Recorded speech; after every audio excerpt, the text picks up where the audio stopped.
हो, माझ्या गोपाच्या बाबतीत काय वाईट घडलं नसेल ना? जे आपल्या श्यामलच्या बाबतीत घडलं ते माझ्या गोपाच्या बाबतीत. ए तू आई आहेस ना त्याची, वाईट वांगाळ कशापाई बोलतेस तू? चांगलं बोलता येत नाही का तुला?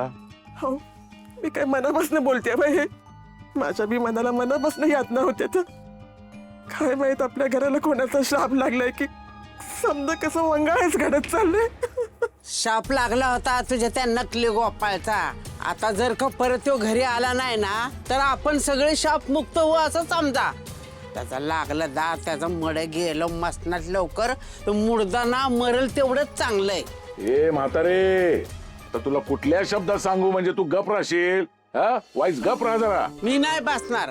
मी कुणाच्या बापाचं खात नाही आणि मी कुणाच्या बापाला भेट नाही.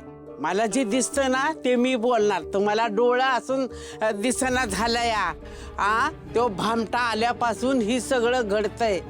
कळतंय का? ह्याच्या आधी कधी खून पडत होतं का? का माणसं गायब होत होते का? केलं का विचार तुम्ही कधी? अगं जमानच तसा आहे, त्याला गोपाळ तरी काय करणार? हा, उगाच समजायचं खापर ना त्याच्या डोक्यावर फोडू नका तुम्ही. लाले, पत्ता लागला का ग गोपाळचा कुठं?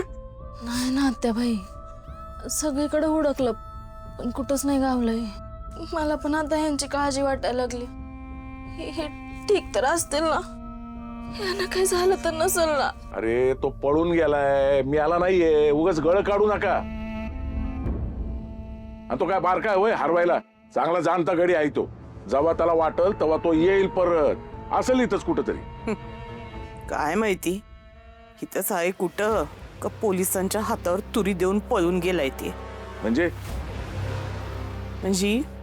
काल रात्रीपासून गोपाळ गायब आहे.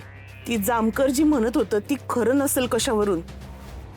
आजकाल माणसांचा काय भरोसा द्यायचा? काय माहिती पोलीस स्टेशनला आग लावून गोपाळ पळूनच गेला असेल तर. बास हा बास बास.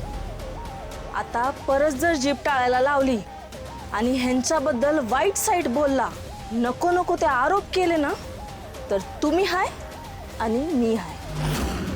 तुम्हालाच परत जेलची हवा खायला पाठवी ना. असा बंदोबस्त करीन का आयुष्यभर जेलमधनं बाहेर पडणार नाही. जाग काय करायचं ते कर. मी नाही घाबरत तुला. तसं बी आहे ना, तुझा नवरा पळपुटाच आहे. लहानपणी बापाचा राग सहन झाला नाही म्हणून पळाला, पण आता कशाला तरी घाबरून पळालाच आहे. तर तुमचा लेख शूरवीरच आहे ना. स्वतःच्या बायकोचा जीव पण वाचवता आला नाही त्याला. लाले, माझ्या सुद्याबद्दल काही बोलायचं नाही आधीच सांगून ठेवते. माझ्या नवऱ्याबद्दल पण बोलायचं नाही, मी पण आधीच सांगून ठेवते. आणि तो नकली गोपाळ भामटा हे मी आधीपासूनच सांगते. ए सगळे शांत बसा, हे आधीच सांगतोय तुम्हाला मी. हा, ए त्याला आजवा.